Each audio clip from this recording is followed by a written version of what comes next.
Como referente. Empiezo, Bien. ¿vale? Mapa de frente de batalla, 9 de julio del 2025.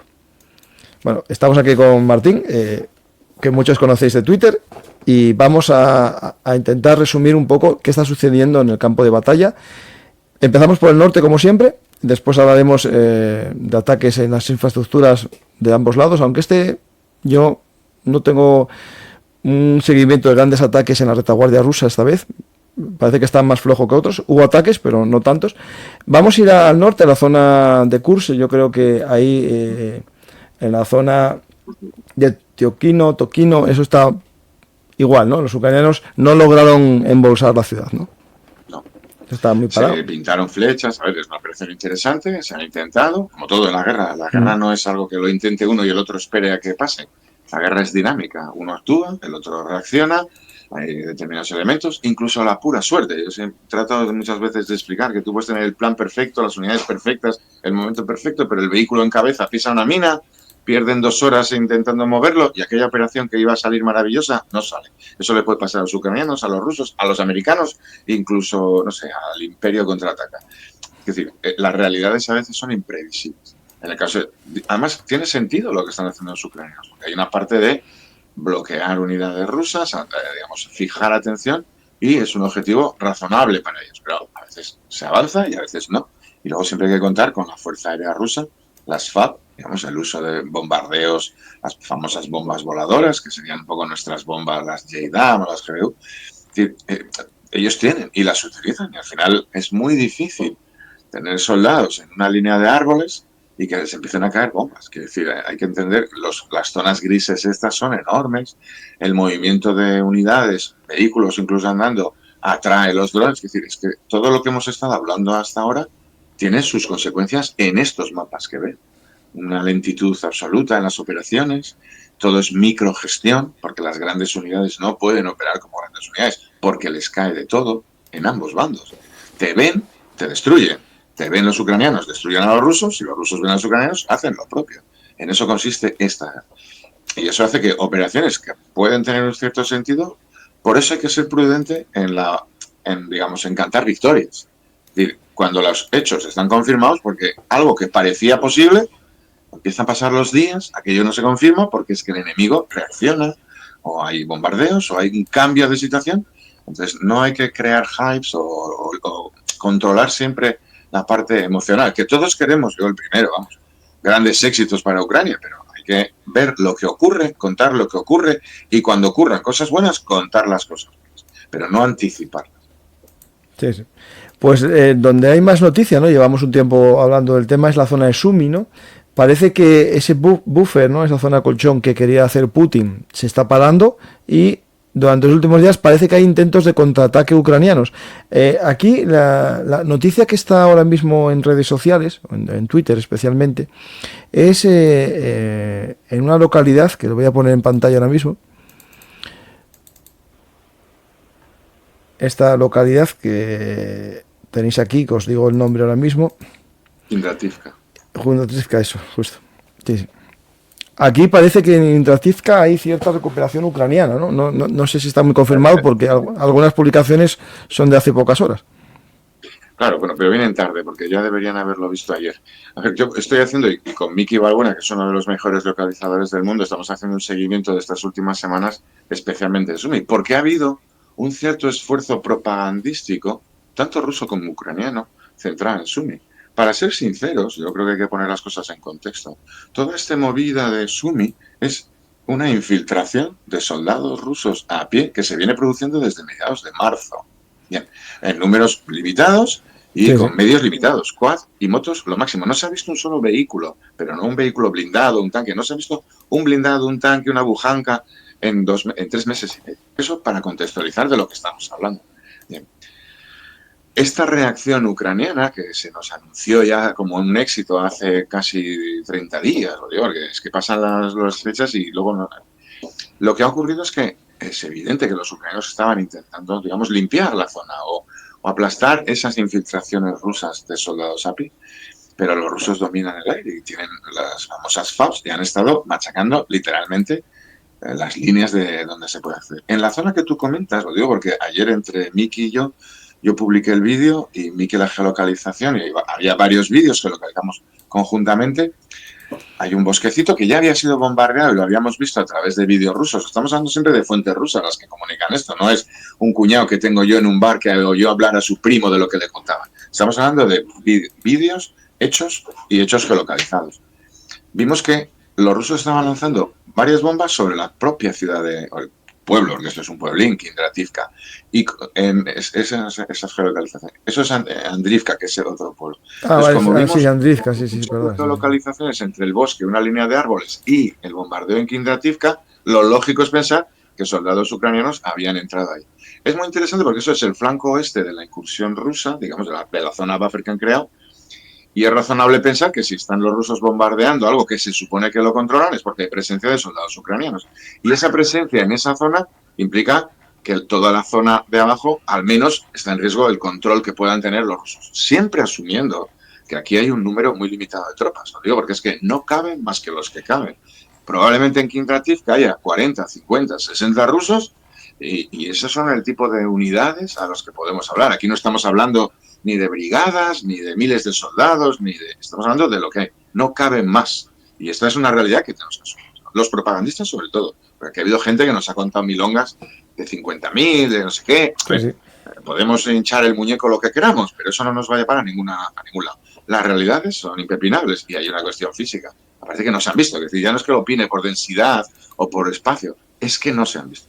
Entonces, eso es por un lado el flanco oeste y al lado está la localidad de Andrivka, que se anunció como liberada hace ya más de 3 semanas y hoy, por primera vez, hoy, se han publicado vídeos rusos que confirman, lo digo que esta mañana estuvimos Miki Balbuena y yo geolocalizando y publicando varios bombardeos. Yo, de hecho, creo que el vídeo que se publicó hoy por parte de Rusia son una secuencia de bombardeos de varios días. Además, se observa por el tipo de vegetación que algunos bombardeos, la vegetación está verde, frondosa, y otros ya hay restos de anteriores bombardeos. Es fácil presumir que esa secuencia de bombardeos en esta pequeña localidad, a ver, hablamos de un villorrio que puede tener 16 casas, tampoco pensemos que esto es Berlín, ha sido bombardeada sucesivamente. Luego es lógico pensar que hay unidades ucranianas en este pueblo.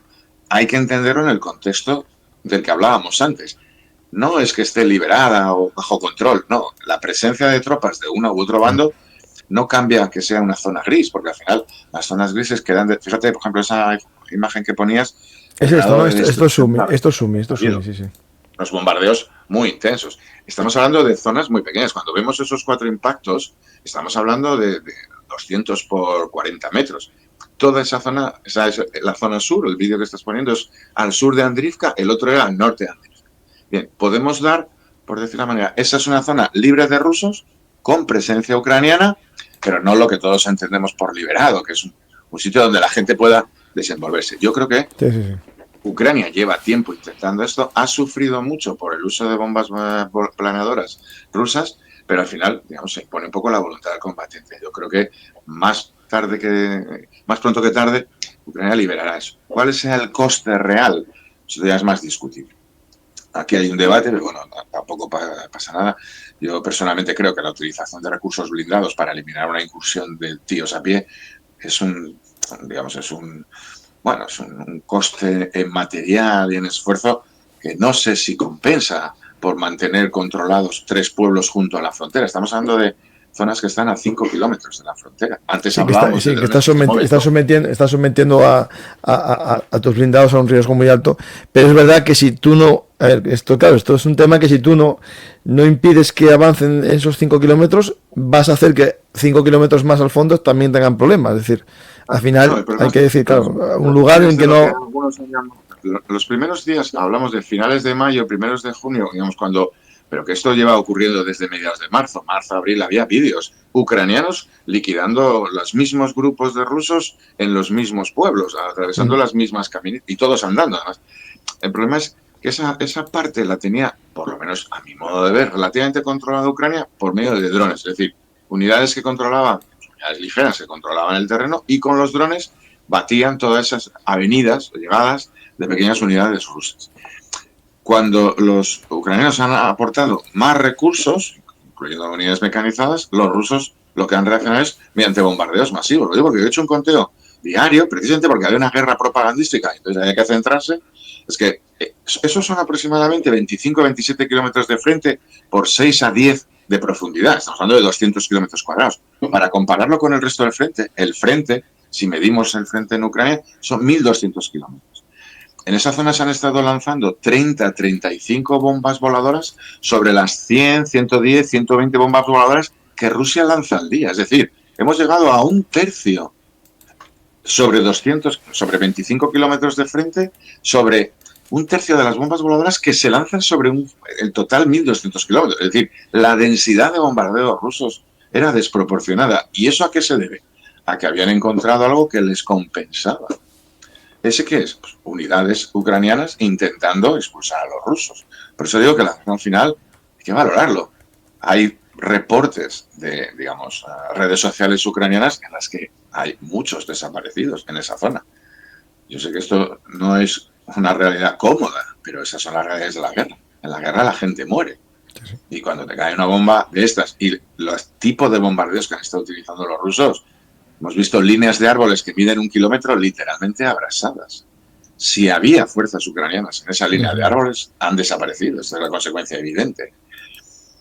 Claro, todo es cuestión de analizar los costes. Si el éxito que obtienes, digamos, te compensa el sacrificio de un determinado número de soldados o de recursos, para eso eres general o eres mariscal. No, la guerra es exponer tus recursos para eliminar recursos del otro. Es decir, ya son valoraciones. Los hechos son que sí está habiendo movimiento ucraniano, pero, y esto es lo importante, cuando se produce hay que comentarlo. Lo que no podemos es estar 20 o 25 días hablando de una ofensiva o una contraofensiva que no hemos visto.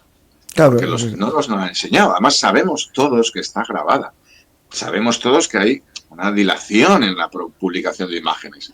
Pero son dos bandos los que publican. Sabemos que está y poco a poco va saliendo la realidad y la estamos viendo. Y la realidad que estamos viendo en los vídeos es esta que estoy comentando. Entonces, el relato no puede imponerse a los hechos. Y por eso hay que valorar los hechos desde la prudencia. Primero los que son, no lo que nos cuentan que son. Lo que vemos, lo contamos. Si no nos viene bien para otros objetivos, propaganda, no sé qué, pues habrá que ser prudentes. Porque el riesgo de vender, digamos, al final es como todo en la vida, el riesgo de vender la piel del oso antes de cazarlo, es que al final el oso no lo caces. Y pierdas la credibilidad o pierdas un poco la referencia. Si no cuentas lo que hay, sino lo que te gustaría que hubiera, no estás contando la guerra, ni la estás entendiendo, que ese es el mayor error. Si no analizas lo que hay, sino lo que a ti te gustaría que existiera, no estás analizando la guerra. Luego te va a sorprender el siguiente paso, porque ya no lo entiendes. Esta es un poco la bifurcación entre la realidad y la realidad inventada. Al final alguien termina viviendo en un mundo que no es el que vemos los demás. Pues seguimos viendo el mapa, ¿no? Y en la zona, bueno, siguen algunas tropas, ¿no? En esa zona de Kursk todavía, ¿no? Cerca del monasterio, que bueno, yo creo que es porque no interesa a nadie meterse ahí ni sacarlos tampoco. Pero, a ver, y habrá más incursiones. Yo creo que tenemos que entender, yo alguna vez lo he dicho, a ver, la frontera de un país, de dos países en guerra, no es una frontera, no es una línea, nadie le va a pedir. No, es una zona de combate, es un frente de batalla. Pero no es la raya lo que importa, entendamos, es decir, es que la frontera no es la raya exactamente, da lo mismo, es el río, es 5 kilómetros al norte, 4 al sur, una curva que hace el río, una colina que hay a un lado. Entonces, este tipo de situaciones se van a producir. Ya llevamos, yo recuerdo el año pasado en Botchansk, que es en el frente norte, la frontera en vez de entre Sumy y Kursk, la frontera entre Belgorod y Kharkiv. Pasó lo mismo. También nos vendieron una ofensiva rusa que iba a llegar a Kharkiv y se detuvo a los 5 kilómetros de la frontera, exactamente igual que esta. Porque lo que los rusos estaban moviendo eran tropas a pie, sin vehículos. Entonces, cuando el que ataca a pie, su aspiración no parece que vaya a ir muy lejos, porque la lentitud y el coste de esos movimientos permite a la otra parte reaccionar. La clave está en si reacciona correctamente, si reacciona a tiempo, si reacciona con los efectivos suficientes. Este tipo de ataques rusos se van a producir, ya se han producido, y dentro de un mes o 3 veremos otra operación similar. Les saldrá medio bien, avanzarán 2 kilómetros o en otra zona 6, no van a cambiar nada, no debe generar ningún drama. Forma parte de lo normal en una guerra. Si lo extraordinario, a mí me parece es que Rusia no intentara cruzar la frontera para crear, digamos, problemas o incluso pura propaganda. Hemos tomado 7 pueblos. A ver, estos 7 pueblos estaban evacuados desde hace meses. Son 7 pueblinos justo en la frontera. En fin, entendamos el contexto. Esto es una guerra, esto no es un juego de cromos en el que no puedes perder ningún pueblo. Hay que asumir que en las guerras, si tienes que retirarte de un pueblo o de 20, pues habrá que retirarse. Lo que no merece la pena es perder 1.500 soldados por defender 7 pueblos que luego vas a tener que dejar vacíos. Yo comprendo la parte sentimental de la no retirada, pero es que a veces la retirada es la actuación más correcta, el repliegue, la búsqueda de la línea de defensa adecuada o incluso la búsqueda de castigar a los que avanzan, que es un coste añadido para el que ataca. Sí, bueno, y sobre todo cuando tienes una zona, digamos, amplia como es Ucrania, ¿no? De retirada. Es decir, no es un país que tenga un ancho limitado, tiene una zona muy grande, digamos, para hacer ese coste en el avance del enemigo, ¿no? Pero claro, en esa guerra se mira cada metro, se mira cada centímetro. No es como en la antigüedad en la que un repliegue táctico a una línea defensiva mejor, no lo veía nadie hasta pasado 15 días, un mes. Ahora, al día siguiente, tienes 50 Twitter que te dicen que eso es una retirada, que eso es una pérdida o un avance. Claro, es muy complejo este escenario, ¿eh? Y luego yo creo que hay un efecto que no captamos, digamos, desde este lado, de la propaganda rusa. El famoso, hay una venta de propaganda rusa que consiste en el Rusia avanza. Entonces, ¿cómo construyen eso? Pues a base de poner soldados, una banderita en un pueblo que yo siempre digo, a ver, un pueblo puede ser importante o irrelevante desde el punto de vista militar, dependiendo. Avanzar 5 kilómetros puede ser muy importante o irrelevante. Yo siempre pongo el ejemplo es que cruzar un río, que a lo mejor son 50 metros, es, desde el punto de vista militar, mucho más relevante que avanzar 6 kilómetros en un campo de patatas. Es decir, depende. Bien, sin embargo, Rusia, en el intento propagandístico de vender éxitos en una guerra en la que no tiene muchos éxitos que vender, nos está constantemente vendiendo. Hemos tomado este pueblín y ahora hemos tomado Novadimitrivka de abajo y ahora Novadimitrivka de arriba, que son pueblos de 20 casas, 3 granjas. Y eso tiene un efecto, digamos, reflexivo en Ucrania. Inevitable, por otra parte, es humano. Ucrania no quiere perder ningún pueblo para que no le puedan vender la propaganda de que Rusia avanza. Claro, y en ese esfuerzo de no perder ningún pueblo para que no te digan que Rusia avanza, puedes estar cometiendo un error militar, que es para que no te cuenten 8 pueblos perdidos, me aferro a ellos como sea o intento recuperarlos como sea. Y eso hay que medirlo. En algunos lugares la defensa férrea tiene todo el sentido militar y en otros no. Depende del contexto, depende de lo que te juegues, de donde sea, de tus fuerzas, de la del enemigo, de la relevancia. Es decir, nada es automático. En una determinada zona es razonable una defensa férrea porque el terreno o las consecuencias de perder tiene unas repercusiones y en otra zona puedes abandonar tranquilamente 9 pueblos, replegarte 5 kilómetros desde la frontera y seguir defendiendo con mucha dureza al enemigo, ¿no? Entonces, esas cosas hay que entenderlas. Hay que entender, sobre todo, la geografía en la que se producen estos combates. Entonces, hay muchos elementos que condicionan los análisis más simples. No es tomar un pueblo. Rusia puede tomar 20 pueblos y no ganar nada.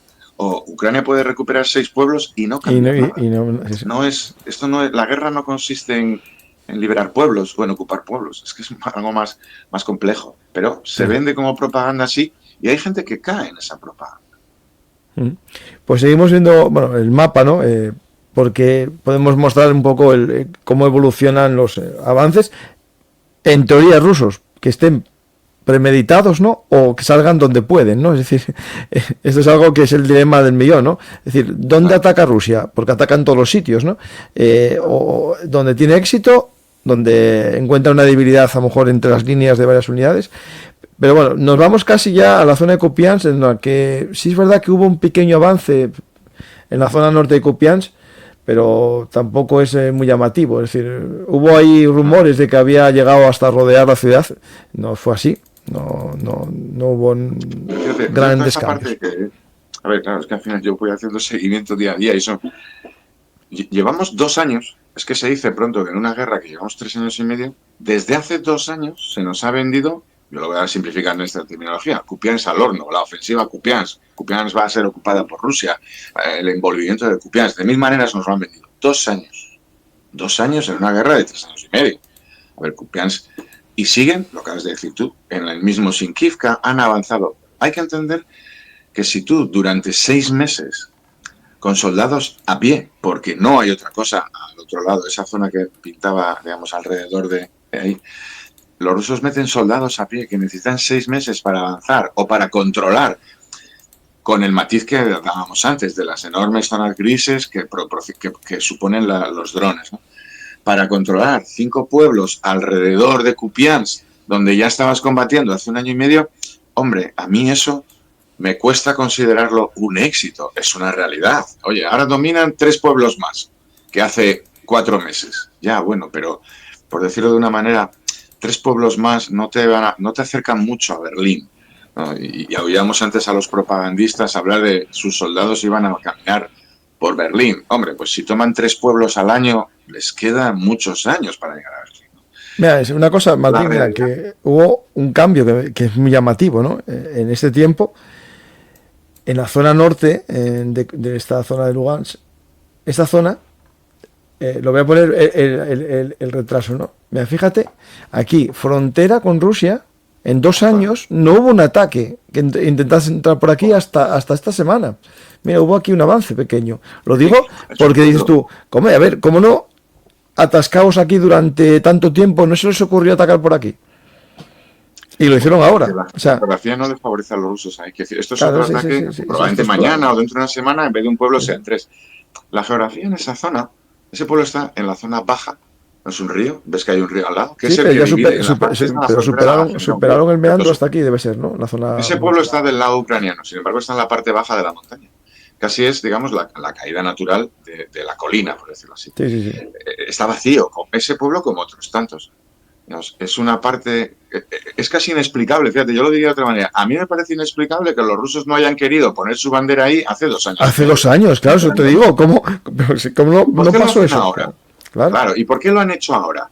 Porque al final, cuando uno monta sus campañas militares al servicio de la propaganda, cuando necesita propaganda, pues de repente manda probablemente a 10 soldados que han entrado en esa zona, han puesto su banderita, se han hecho sus selfies, han grabado su vídeo y van a intentar la semana que viene ir al pueblo de al lado para hacer lo mismo. La relevancia militar de eso, 0. De hecho, las defensas en toda esa zona que se pueden ver por satélite. Yo invito a cualquiera a que entre por un satélite, vaya a esa zona concreto y va a ver que las defensas ucranianas están a 5 o 6 kilómetros al interior, justo detrás del río principal. Lógico, las defensas se construyen kilómetros por detrás del río, no a medio metro de la frontera. Esto ya deberíamos aprender. Mira la foto, ya la tienes aquí. Claro, no sé. Yo había visto los reportes y de hecho los representé. Ya se han hecho la foto. ¿Esto tiene algún tipo de repercusión militar? 0. Es pura propaganda. Ya pueden vender que han tomado un pueblo más. Bueno, es un pueblo vacío desde hace 3 años y medio, que podían haber tomado hace 6 meses, 5 o 4, y que alguien dijo, bueno, pues como no nos está saliendo bien aquí o no nos está saliendo bien allá, manda a 15 tíos y toma ese pueblo y hazte una foto y un selfie. Y han mandado un dron, han hecho la foto, la banderita. Probablemente los mismos que se han hecho la foto ya están muertos porque les han caído drones ucranianos, sí, que aunque no estén muertos tienen que estar metidos en un sótano porque no van a ningún lado. Bueno, hay una parte de propaganda en todo esto. Y eso hay que contextualizarlo bien, porque si no pensamos que la guerra consiste en tomar pueblos. Y no es así, ni ahora, ni hace 100 años. Pero el problema, claro, que hay tanto seguimiento que sí que... Bueno, lo bueno es que podemos saber cuando... Hay un fallo en la propaganda rusa, yo ya lo he explicado 1000 veces, ¿no? Este tipo de propaganda rusa servía en los años 50, por decirlo de una manera. Que tú abrías el periódico y te contaban que habían tomado no sé cuánto Domitrivka de arriba y decías, bueno, es que Rusia avanza. Ahora tenemos una ventaja, es que estas milongas propagandísticas duran muy pocos minutos, porque cualquiera puede ir al satélite y comprobar que el famoso avance ruso era un pueblo perdido en una esquina de la frontera que tiene 14 casas. Y dices tú, hombre, es evidente que has tomado este pueblo, por decirlo así, pero esto no es Berlín. Entonces, ese efecto de venta de éxitos, que en realidad son más bien parches a un gigantesco fracaso, dura unas horas. Por mucho que algunos, yo siempre digo, oye, hay gente que le encanta pensar que Rusia está ganando porque ocupa un pueblo de 16 casas junto a la frontera abandonados de hace 3 años. Bueno, hombre, si su manera de entender la guerra es esa, yo no le voy a quitar la ilusión. Hay sectas mucho más perjudiciales que esa, ¿no? Sí, sí. Sí, sí, sin duda ninguna. Pues en esta zona sigue estancado el frente, Sí. especialmente... o No, sea, los rusos lo que están haciendo ahí es, a través de las líneas geográficas, es decir, hace 2 años a mí me tocó explicar que el avance ruso, la ofensiva rusa iba a ir desde el este hacia el oeste. ¿Por qué? Porque los valles que alimentan el río Oskil y el río Sirevets son valles que caen Claro. son valles que alimentan los ríos desde el este y el oeste. Entonces los rusos están aprovechando el sentido natural del terreno. Sí, sí, Pero como no cruzan los ríos, sino que siguen el curso del río. claro, ellos van en los valles que se dirigen al río Serevets, y en algún punto, en el caso de Kupiansk. Bien, pero los avances son tan lentos. Es que hablamos de 2 años de ofensiva y en el punto de mayor avance ruso estamos hablando de 11, 13, 15 kilómetros en 2 años, porque llevamos hablando de todos estos pueblos, Yampolivka, no sé qué. Es decir, son zonas en las que hay constantes combates, hay constantes bajas, bombardeos, drones, pequeños ataques, pero a nivel de microgestión. ¿Por qué? Porque la guerra, la tecnología, lo que estábamos hablando antes con carácter general, digamos, influye enormemente en la manera en que vemos los resultados, porque lo que vemos son microavances o microdefensas, porque esa es digamos, la escala verdadera de lo que estamos hablando. Que nadie espere aquí que los rusos de repente rompan ningún frente y aparezcan no sé, en Kharkiv. Es que es imposible. Luego existen los ríos, los obstáculos naturales, y luego existen los obstáculos defensivos, la densidad de minas, las fortificaciones, los obstáculos, los drones y la artillería. Es decir, hoy en día son dos ejércitos muy igualados a todos los efectos. Y por eso explica que durante 2 años ni uno ni el otro dominen ningún sector claramente. Aunque uno haga avances y el otro no. El dominio no es avanzar 3 pueblos. En esa zona los rusos han ocupado media docena de pueblos en 2 años. Bueno, a ver, es que estamos hablando de un valle que yo dudo que sea el tamaño de un barrio de Oviedo. Entonces, claro, si te pasas 2 años haciendo ataques en un polígono industrial, dices tú, no, he avanzado. Bueno, has avanzado en un polígono industrial durante 2 años, has ocupado una nave industrial.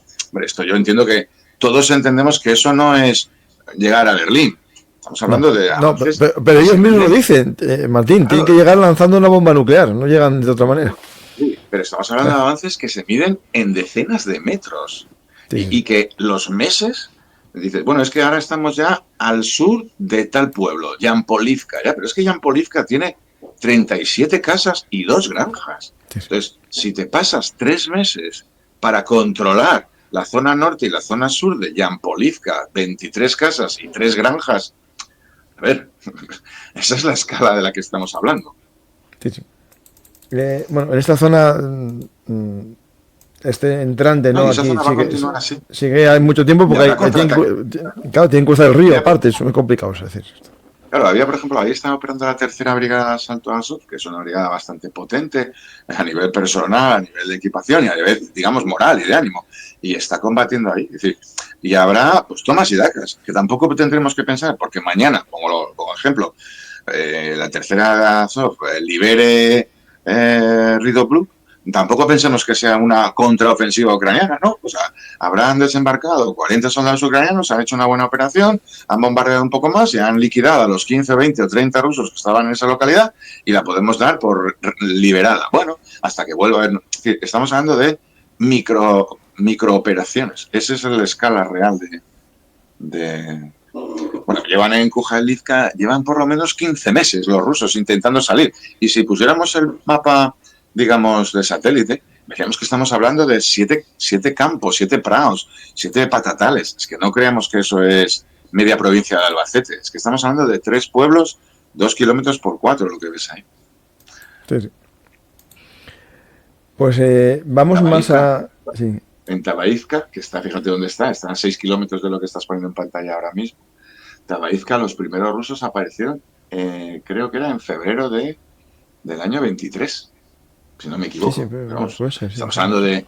Sí, porque era más lineal el frente. Sí, esto lleva mucho. Claro, era más lineal. Ellos han entrado por algún valle hacia el río principal, los típicos valles que alimentan en agua, como toda la vida, esto es geografía básica, y van metiendo pequeñas unidades que en algún momento los ucranianos se retiran o replegan, o en una rotación falla alguno, o consiguen un éxito los rusos. Pero claro, en la secuencia es tan lenta que digamos, hay que seguir atento a estas cosas, hay que tenerlas en consideración, pero vamos, que todo el mundo sepa que en ese sector ni Rusia va a ganar la guerra, ni Ucrania se va a hundir. Es decir, veremos el tipo de lucha, o incluso alguno combate mayor. En cuanto aparecen los blindados, empiezan a arder por ambos lados, lo que hablábamos antes de los drones, si te fijas además, se ve claramente en el mapa que tienes, se trata de un valle, es decir, los rusos entran por el valle, al final poco a poco, y avanzan 5 o 6 kilómetros en un año o en un año y medio.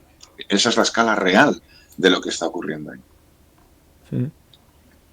Bueno, yo llevo yendo de Kupiansk al horno 2 años. Ahí sigue.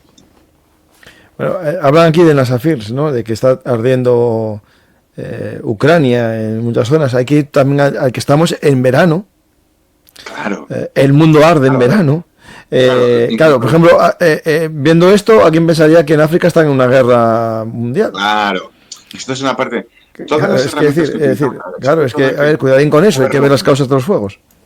Claro, hay herramientas que hay que complementar. A ver, todas son útiles. FIRMS es muy útil porque te puede, si tienes un punto. Hay que entender también que FIRMS no es de la misma exactitud que otro tipo de instrumentos de satélite, ¿no? Hay que utilizar, hay que entender bien la geografía.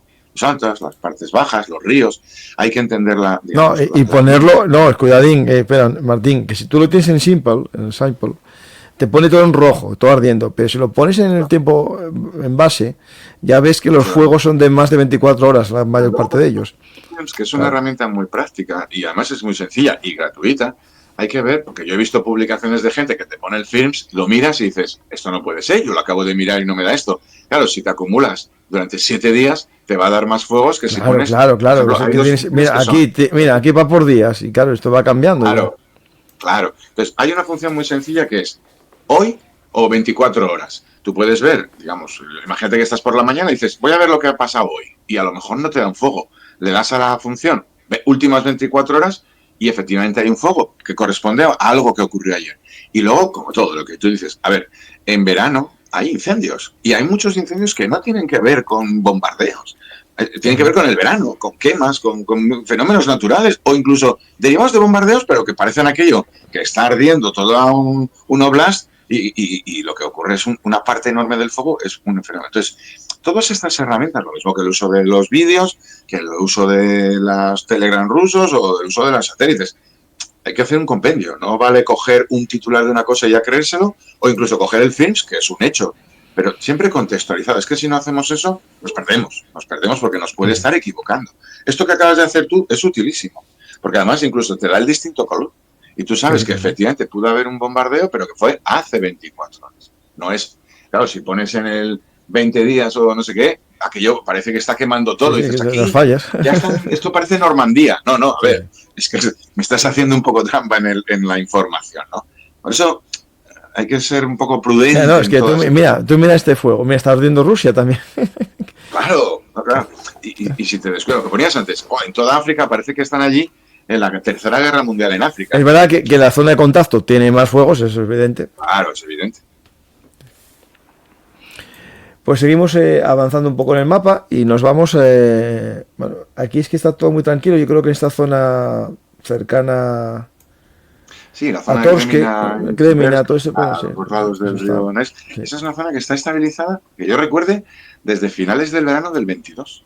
Estamos bueno, esto sí, en julio del 25. Sí. Toda esa zona, digamos, alrededor del río Siversk, bueno, la parte sur, la parte norte, está totalmente bloqueada por los ucranianos porque tiene que ver con las grandes ciudades, Sloviansk y Kramatorsk. Es decir, claro, esto, Martín, acabas de decir algo muy importante, las ciudades, porque los avances, cuando se producen avances de 1 kilómetro o 2 kilómetros un día, es por un patatal, por un campo de sandías, que cayó la línea defensiva ucraniana y se avanza, y a lo mejor avanza una unidad, toma esa posición y se queda ahí. Pero cuando hay un combate urbano, eso ya separa los avances. Y es lo que está pasando en esta zona. Sí, toda esta zona tiene que ver con las ciudades que hay detrás, Kramatorsk y Sloviansk, que son las grandes ciudades industriales, digamos, de la zona de Donetsk, aparte de Donetsk y Gorlivka y tal, pero digamos, en la parte ucraniana, después de la ocupación de 2014, son Kramatorsk y Sloviansk. De hecho, esta semana, para que recordemos, esta semana era el 11º aniversario de la liberación de Sloviansk y Kramatorsk por los ucranianos en 2014. Digamos, en los años, digamos, al comienzo de la intervención rusa en Ucrania, Kramatorsk y Sloviansk, que son las grandes ciudades de la zona, digamos, fueron ocupadas por milicianos rusos y prorrusos.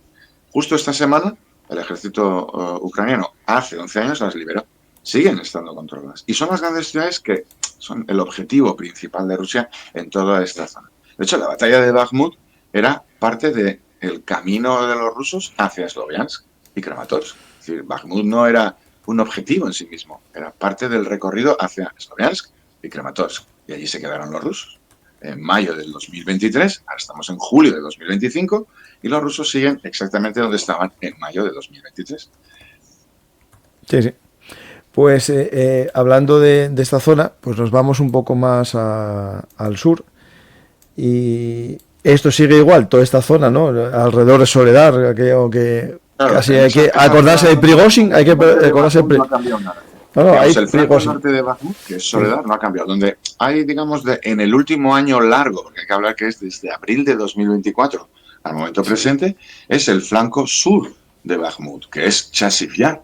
Digo, porque cuando yo todavía recuerdo cuando en abril de 2024, más de un año desde esta fecha, se nos vendió que empezaba la batalla de Chasiv Yar, aquello era el último bastión ucraniano. Bueno, pues han pasado 15 meses. En Chasiv Yar hay rusos, pero sigue resistiendo. Y Chasiv Yar, para contextualizar las cosas, es el flanco sur, o suroeste para ser más exactos, de Bakhmut. Es el Soledar del otro lado. Bueno, pues ahí siguen, 15 meses después de que iniciaran el ataque sobre Chasiv Yar, más de 2 años después de que terminara, entre comillas, la batalla de Bakhmut, siguen luchando los rusos intentando tomar Chasiv Yar, que no deja de ser el flanco suroeste de Bakhmut. Y tiene que ver, digamos, con la siguiente sección, que toda esta parte, Bakhmut, Chasiv Yar, es a su vez el flanco norte de Toretsk, Konstantinivka y Pokrovsk. Lo digo porque, como compartimentamos tanto la información, a veces parece que son temas inconexos.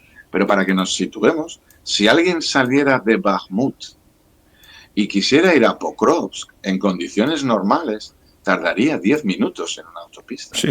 Estamos hablando de distancias que son ridículas. Forma parte del mismo, por decirlo así, área metropolitana. Sin embargo, ¿quién habla ahora de la batalla de Bakhmut? Bakhmut nos parece como parte de la prehistoria.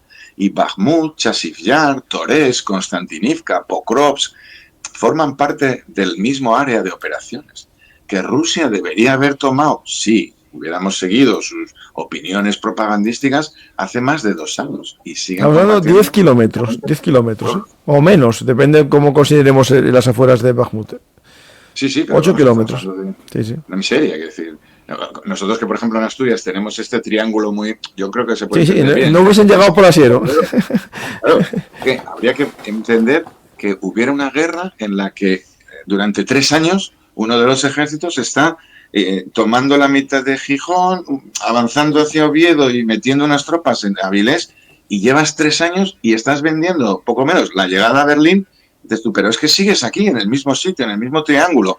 Martín, mira, para nosotros es muy fácil. Oviedo es Bakhmut, lo tomaron y están combatiendo por Lugones. Todavía les falta. Es un poco así.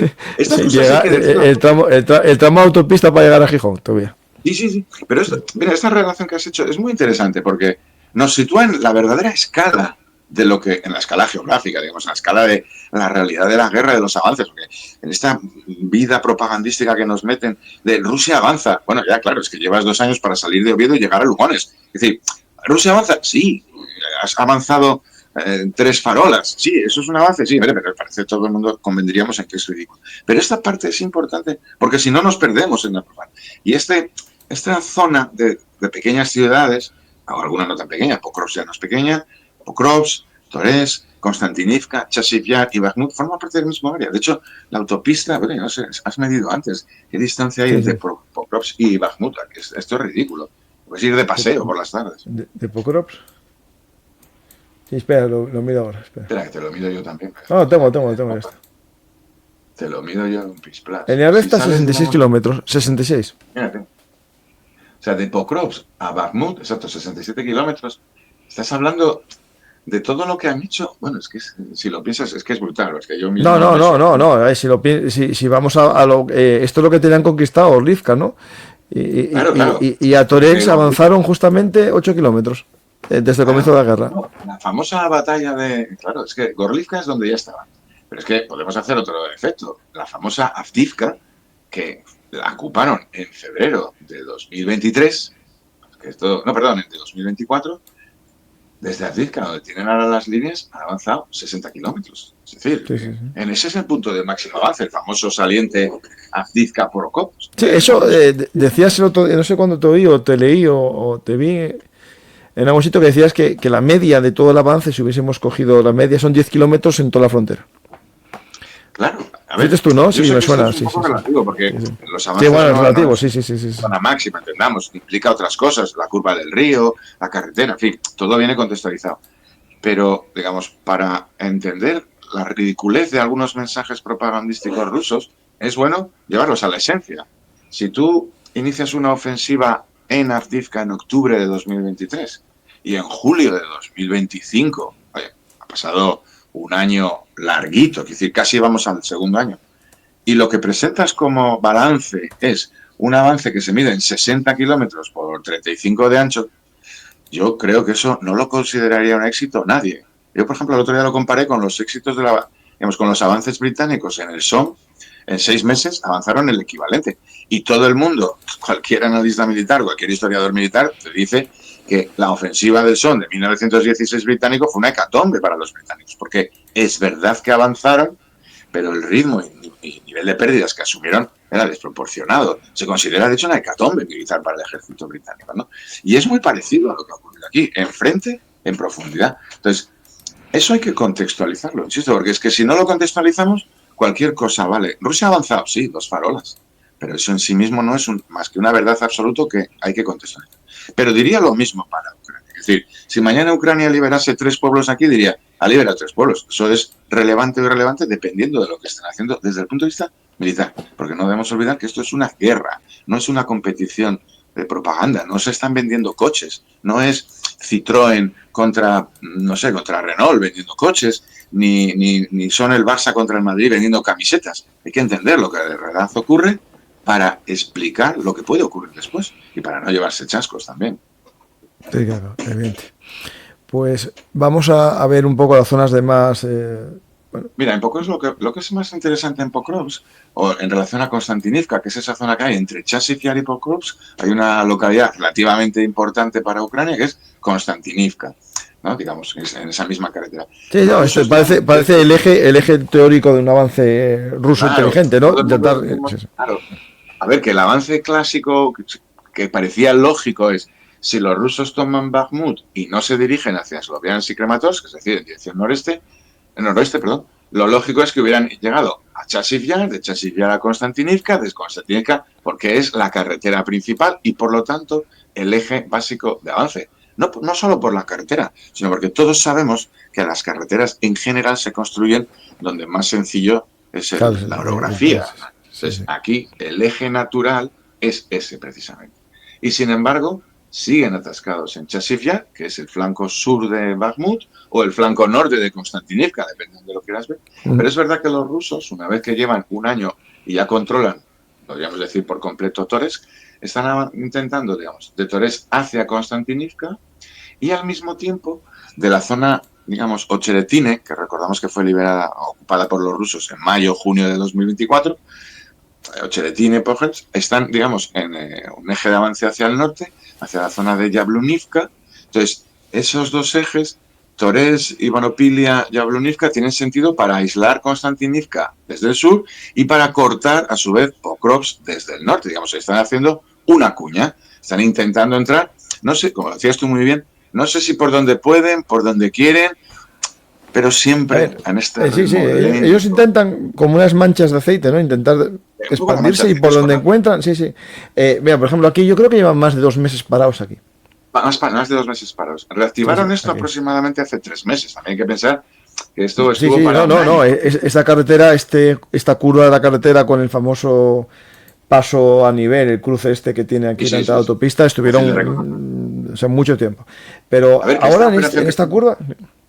Es que esto que estamos contando ahora, que está ocurriendo, por decirlo así, en el verano de 2025... Esto más que el Ocheretine, el avance lógico era cortar la carretera, y fueron hacia Pocros en vez de cortar la carretera. Pero es que fíjate que llegaron a Ocheretine en mayo del 24, intentaron tirar al norte y quedaron atascados. Entonces, están repitiendo ahora lo que ya intentaron más o menos hace un año y pico, y más o menos con la misma, llamémosle, no velocidad, es decir, intentan, un pueblo, avanzan, el otro día, por ejemplo, era muy interesante porque había una localidad de estas, en llegada a la carretera, eran 2 blindados rusos que caían en una zanja, luego se reponían, era un vídeo ucraniano largo, al final caían drones, y ya dices tú, a ver, ya estaban utilizando 2 blindados, que a estas alturas de la guerra ya casi parece hasta exótico, ¿no? Mira, 2 blindados.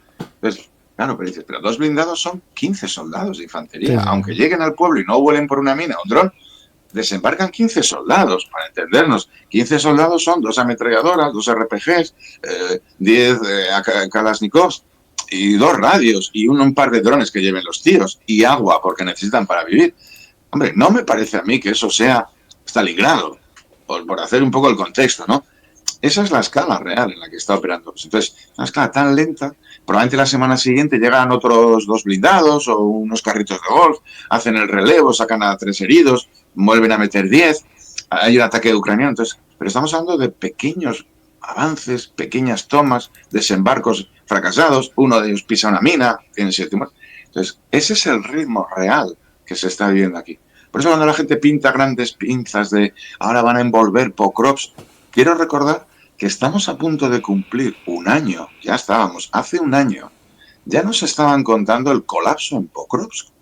Digo, porque el tiempo pasa y las realidades son aplastantes. Hace un año todo el mundo nos decía que iba a haber un colapso ucraniano en Pokrovsk. Y quiero recordar que Pokrovsk están donde estaban aproximadamente hace un año.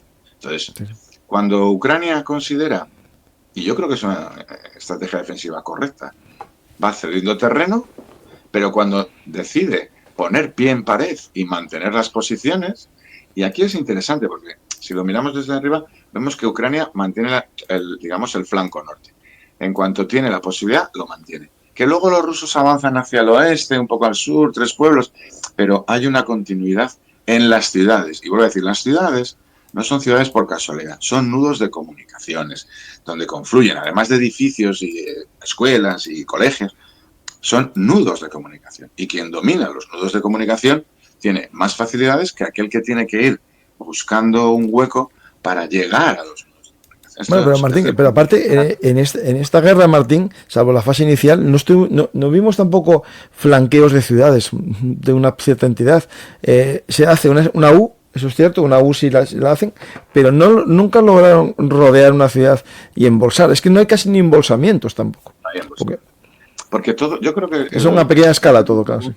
El ritmo, digamos, con el que se avanza, aunque pintemos, es decir, hoy cuando ponías esa imagen de esos 4, esa imagen de una nueva bandera rusa en el pueblito este de la frontera, a ver, es que aunque haya rusos, es que son 5, 8. Claro, es que aunque los rusos se coloquen a la espalda, 8 rusos no pueden embolsar a nadie. Es decir, pueden tirotear una pick-up, pero es que aunque llegaran a estar por detrás, el tamaño de las unidades empleadas es tan pequeño, condicionado por lo que hablábamos antes, la proliferación de drones, etcétera. Entonces, las condiciones técnicas se han impuesto de tal manera sobre las realidades tácticas que, aparte de que son muy lentos en la ejecución por las condiciones, digamos, de los medios que se operan, es que no se dan las condiciones por el tamaño de las unidades. Cuando hablamos de un embolsamiento, necesitas mover batallones para que se ejecuten embolsamientos. Claro, con 10 tíos no vas a poder embolsar. Bueno, no, ni a uno, es que ni a uno casi. Claro, es que no puedes embolsar ni a un tío. Entonces, esa es la escala real a la que debemos interpretar los hechos, porque es la escala real que se está produciendo. Y esto, que conste, no lo digo por los rusos o los ucranianos, es que es la escala que ocurre. De vez en cuando hay alguna captura, han capturado a 6 soldados, a 8, a 12, ya nos parece una cifra alucinante. Capturar a 12. 12 es una escuadra. Sí, sí. Donde, bueno, en la zona de Pokrovsk parece que todo eso quedó, aquí sí que quedó en la zona, digamos, de Kotlin, que Quedó es como cuando extrañísimo, pero los ucranianos pusieron esto pie. aquí, si lo ves, Martín, sí que es extraño, ¿no? Este pozo minero que Bueno, haya eso es quedado otro ahí tema. fosilizado, Claro, a ver, pero toda esa zona, aunque esté pintado en rojo, realmente claro, ahí que toda esa hay. zona al norte del río Solone, esa, es que hay presencia rusa, pero la presencia rusa, ¿qué son? Lo que hablamos, una Eso, escuadra. sí, eso Los sí, sí, sí. ucranianos, es que ni descompensa limpiar esa zona y arriesgar sus propias tropas. Y los rusos llevan ahí metiendo 6, 8, no hay más, lo digo, pero es presencia. A ver, que el pueblo, si vamos al mapa real, te das cuenta que el pueblo, a ver, es que deben ser, No, no no, sé, esto es un pozo 20 minero, casas y esto es un una pozo minero, si instalación no recuerdo. minera. Es decir, Sí, sí. estamos hablando al otro lado del...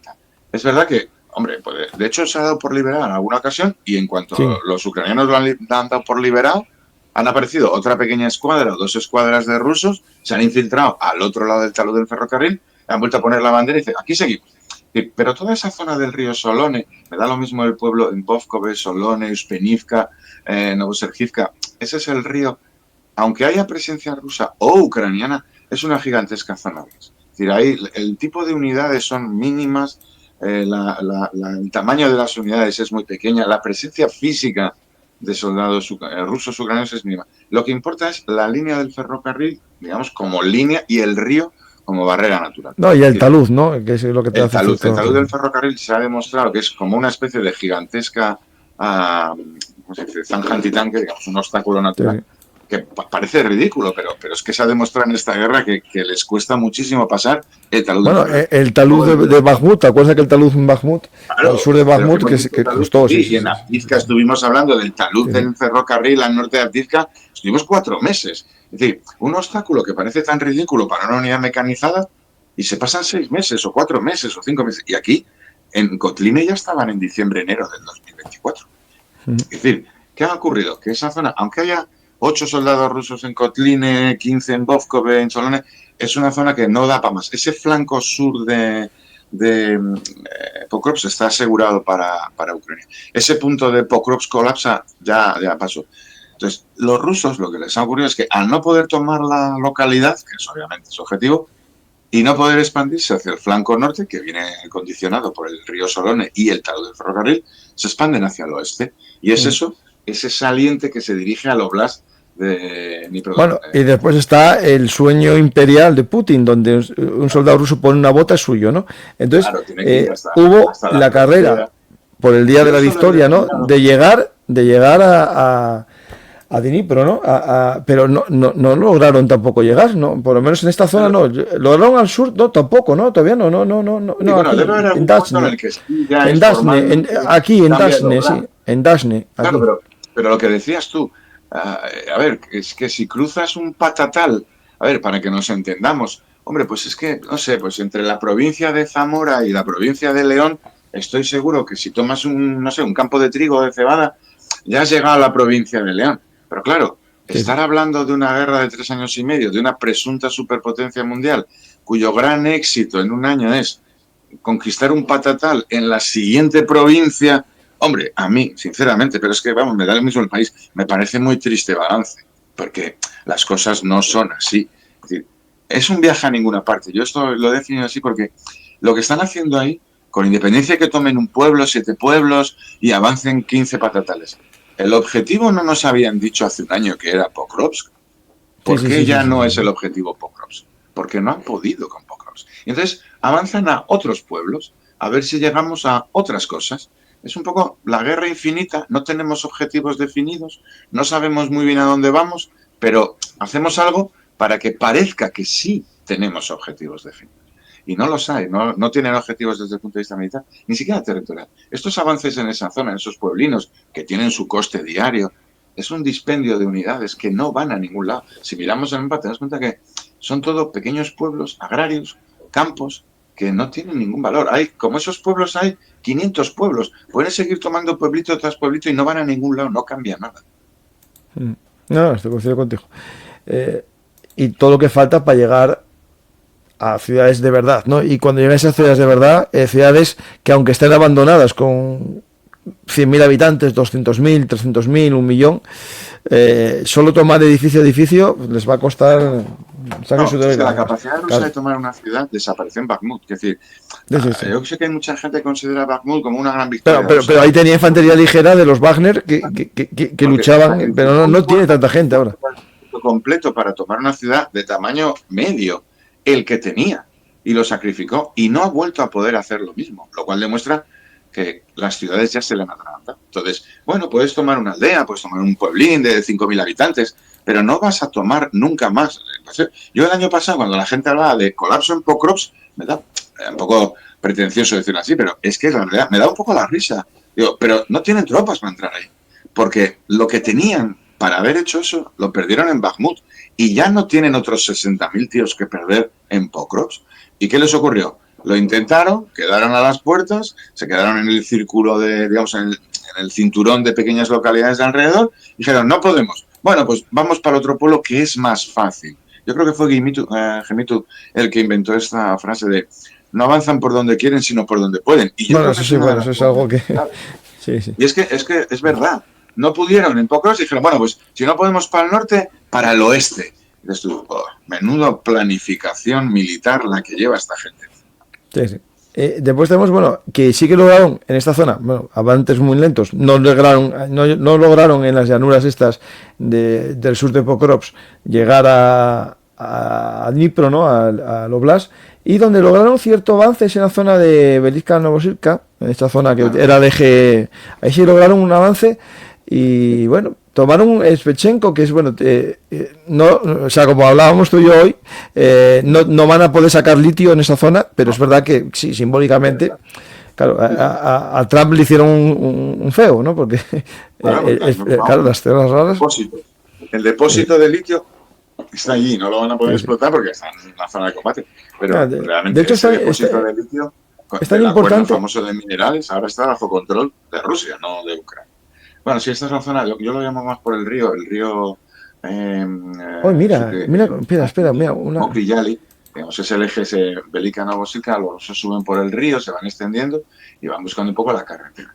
Que se mira una cosa, Martín. Que venían, pues, desde el famoso, venían de Marinka, Donetsk, Marinka, Kurahove, Dasne, esa es la carretera. Pues ahí se van uniendo dos ejes, un poco en el río. En fin, son localidades que van tomando, siempre son localidades.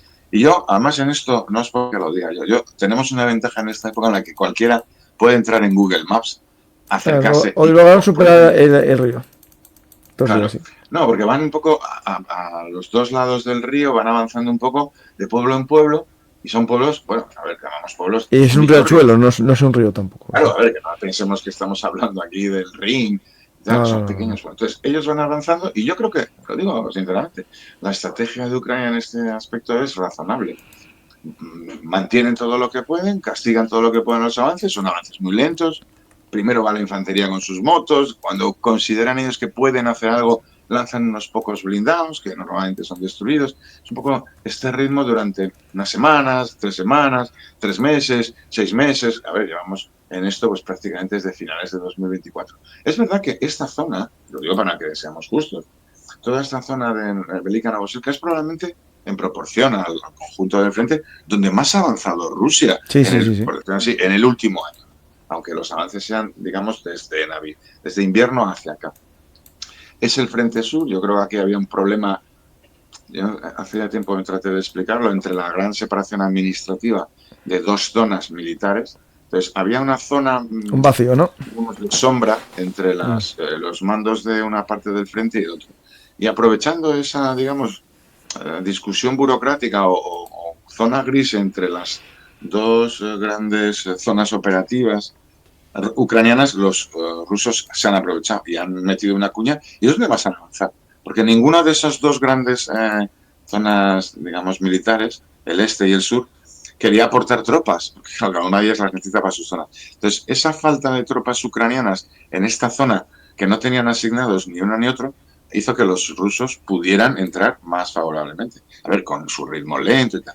Pero este ha sido, yo creo que más un problema administrativo ucraniano que un gran éxito ruso. A ver, que como todo, aquí sí que han avanzado, porque primero llegar a Velika Novosilka fue un éxito para Rusia, tiene que ver con la pérdida de Vuhledar, y desde Velika Novosilka, toda esta zona, Komar, y la llegada ahora a Pibunde. Pero bueno, al final todo esto, si te das cuenta, ya van a llegar. El problema es que todo avance, el río que hace el límite entre los dos oblasts es el río Volcha.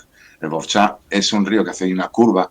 Esa zona está muy fortificada por parte de Ucrania y probablemente Ucrania lo que está haciendo son acciones de retraso para enfrentar, digamos, para esta zona, sobre el río Volcha todo el posible avance. Y ahí se va a acabar el avance. Mira, y aparte, Martín, ya hay una elevación también aquí todo. Hay unas elevaciones.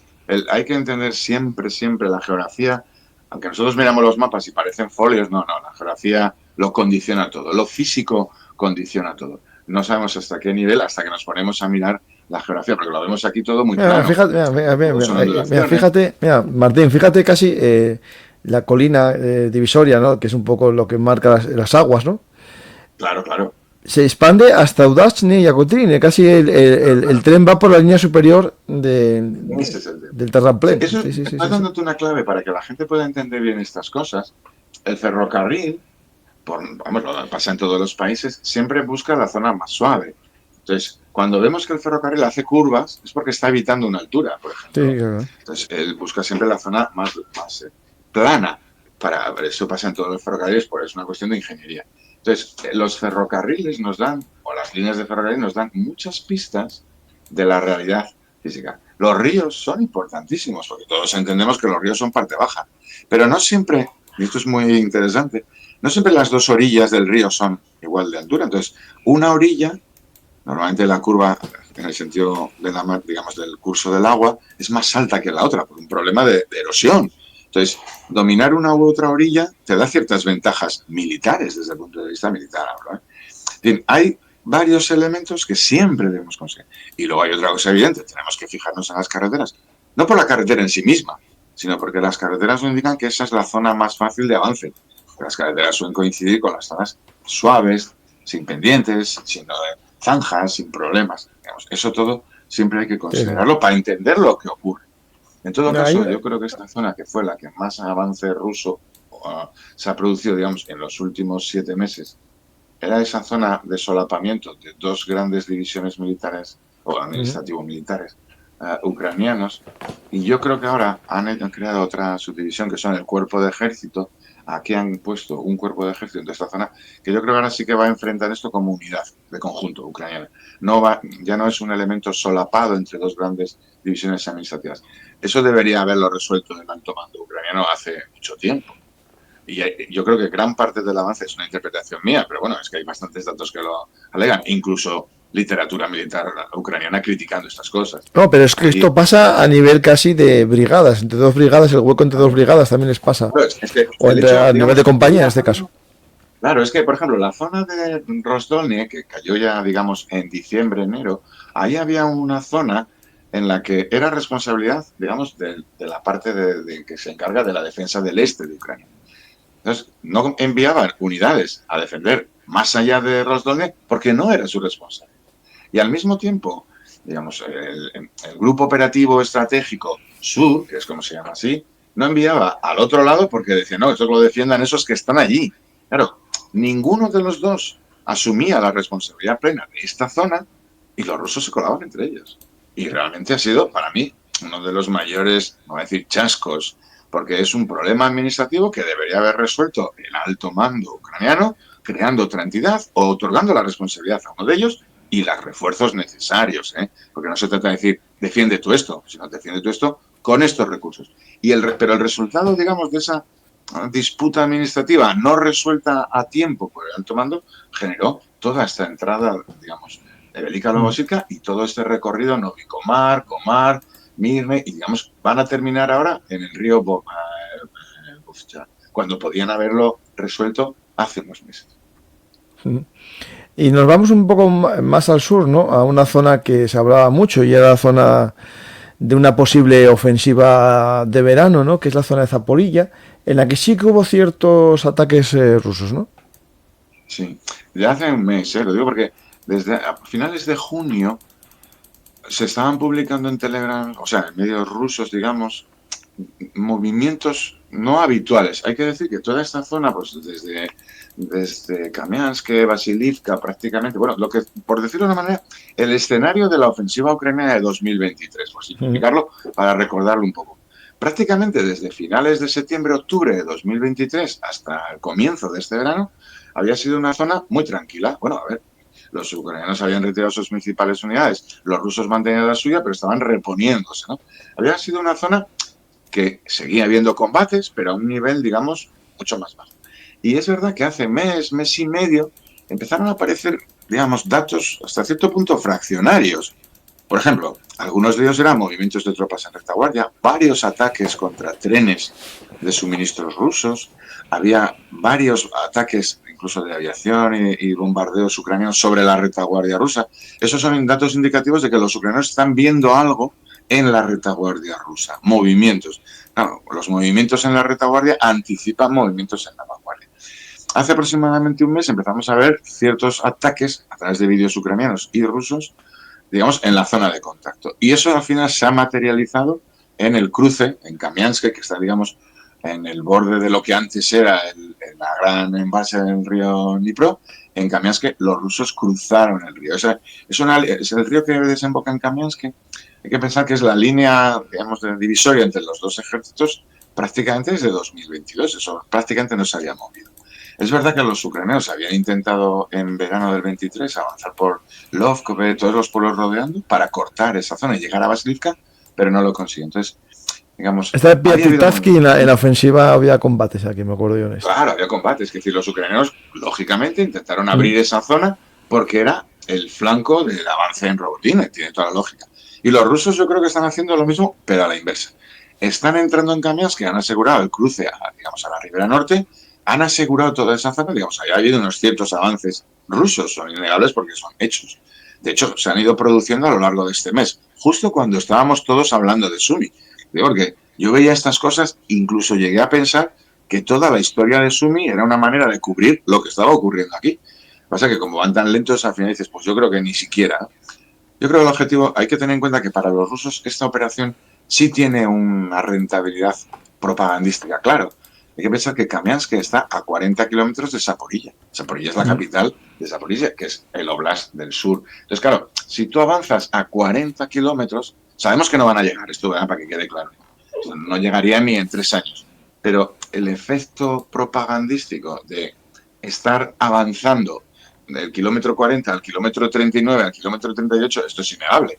En ese sentido, digamos, Ucrania ahí ha perdido una oportunidad de cerrar y de no dejarlos pasar. Y no es tanto la repercusión militar, sino la repercusión propagandística y por lo tanto moral. El éxito ruso ya lo han conseguido.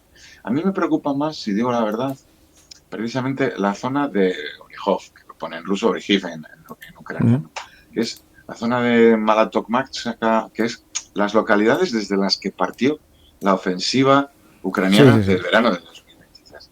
Estamos viendo vídeos, digamos, que entran rusos en Malatokmakska, donde no debería haber rusos, bombardeos demasiado al norte. Yo tengo cierta preocupación porque no sé exactamente las unidades que Ucrania tiene o la disposición de esas unidades en esa zona. Pero bueno, como volvemos a, digo, lo mismo, ¿no? Es decir, el movimiento ruso es tan lento, es tan secuencialmente escaso, que da tiempo a que Ucrania despliegue. Claro, es que es el tema. Claro. Entonces, que están intentando hacer algo los rusos en Zaporilla, eso es innegable. Llevan 5 semanas haciendo cosas que no hemos visto hacer en 2 años. Lo digo en estos términos porque realmente hemos visto en estas 5 semanas movimientos y a unidades que no habían salido otra vez prácticamente desde el verano del 2023.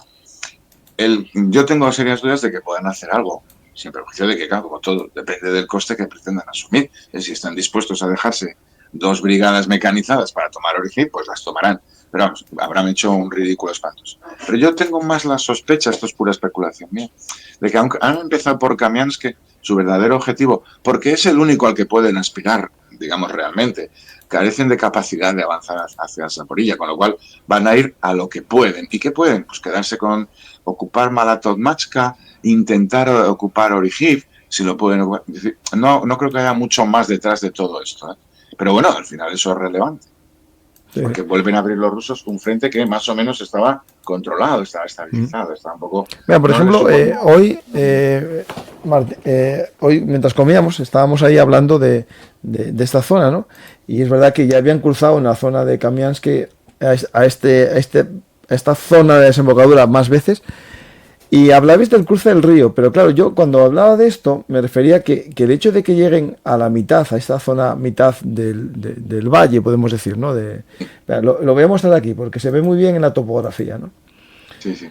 Es decir, ellos ya controlaban esta zona hace meses. Mira, vamos a verlo ya hace un mes. El avance. Ya controlaban la parte, digamos, habían superado la altura. Pero lo que les queda es superar toda esta altura. Es decir, el hecho de que estén en la zona baja, en sí, si hay buena defensa en esta zona, lo veo muy, muy complejo que lo pasen. Es decir, el hecho de que ya llegaron alguna vez aquí y dieron la vuelta, es porque no controlan la altura de Kamiansk. Claro, o sea, Kamiansk tiene una altura toda. Y después viene otra. Es decir, claro, son valles fluviales, ¿no? Que van todos al antiguo embalse del Dnieper, ¿no? Claro, ellos están avanzando. Esto es complicado superarlo. Porque claro, es que, digamos, están intentando tomar esto a contravalle, por decirlo de una manera. Primero subes, luego bajas y vuelves a encontrarte en la siguiente altura. A ver, lo normal en estos casos es avanzar de otro modo. Lo normal sería de toda la vida tomar Orejiv, que es la parte alta de estos valles, y ocuparlos desde lo alto hacia lo bajo. Como hace la carretera. Mira, fíjate la carretera va por una zona que no hay. Es la carretera. Y va al lado del río, va al lado de este río que desciende norte-sur o sur-norte. Digamos, hacia el oeste, ¿no? De la cabecera de esas cuencas hacia la parte baja. Por eso yo creo que, aunque estamos viendo este movimiento, a mí me hace sospechar que el plan ruso no es tomar esos saltos, luego volver al valle, luego tomar la siguiente línea de alturas, porque es un poco, es ir a contrapelo, es un esfuerzo, digamos, desde el punto de vista militar, sin sentido. A ver, yo ya no descarto nada, los rusos son muy particulares, ¿no? Pero bueno, por una mínima lógica militar, parece que lo propio sería ir a por Orejiv, que te puede costar a los rusos tranquilamente 6 meses, y desde Orejiv, a través del eje de comunicaciones, ir tomando el valle hacia abajo. Eso tendría sentido, digamos, en esta lógica, pero explico, yo esto no lo puedo, esto son hipótesis, no sabemos realmente cuál es el plan ruso. A ver, dando por sentado que porque llevan 5 semanas atacando donde no atacaron en 2 años, es que hay una ofensiva. A ver, que lo que hemos visto hasta ahora son pequeñas unidades, es verdad que de unidades bastante potentes. Hemos visto 2 regimientos de VDVs que están allí, que llevan allí, lo digo por recordar de dónde venimos. Es que son varios regimientos de la 7ª División de Asalto Aéreo rusa, es decir, los famosos VDVs o los paracaidistas, unidades de élites, que llevan allí desde agosto de 2023 porque los mandaron los rusos a apuntalar el frente porque se les caía en la ofensiva ucraniana. Sí. Y allí quedaron, que no se fueron a otro lado. Ya están esas unidades sosteniendo ese frente por si acaso los ucranianos lo retomaban. Y ahora lo han retomado. Ya, pero usar una VDV en acciones defensivas no tiene mucho sentido, es una unidad. Pero han estado allí. Yo creo que más que en acciones defensivas estaban reponiendo. Es decir, sí, estarían en retaguardia, a lo mejor en retaguardia. Sí. Les permitía ir incorporando tropa y material que habían perdido en esa, digamos, en la defensa contra la ofensiva ucraniana. Lo digo porque la ofensiva ucraniana, que fracasó desde el punto de vista militar, lo que sí tuvo un efecto fue muy demoledor sobre los recursos rusos. Lo digo porque yo quiero recordar que en agosto y a principios de septiembre los rusos tuvieron que meter aquí 5 regimientos enteros. Hablamos de un grupo de combate importante porque se les caía el frente entre agosto y septiembre. Yo porque esta es la realidad. Y cuando la ofensiva ucraniana cesó, esas unidades que había llevado Rusia ahí quedaron. No digo que hayan quedado todos, pero quedaron. No las mandaron a Bakhmut, no las mandaron a Avdiivka, no estuvieron participando en las batallas de Vuhledar, siguieron ahí.